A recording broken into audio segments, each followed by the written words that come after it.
বিশ্ব ক্রিকেটে বরাবরই বড় দল হিসেবে পরিচিত দক্ষিণ আফ্রিকা, তবে ট্রফি জয়ের ক্ষেত্রে কখনোই ভাগ্য তাদের পাশে ছিল না।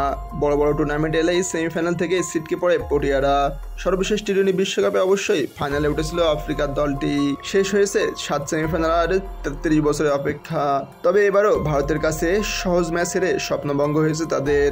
ম্যাচে এমন একটা সময় এসেছিল যখন 30 বলে 30 রান প্রয়োজন ছিল, কিন্তু সেই দিকে জাসপ্রীত বুমরা, আশদীপ সিং আর হার্দিক পান্ডিয়া নিয়ন্ত্রিত বোলিংয়ে খেয়ে হারায় দক্ষিণ আফ্রিকা।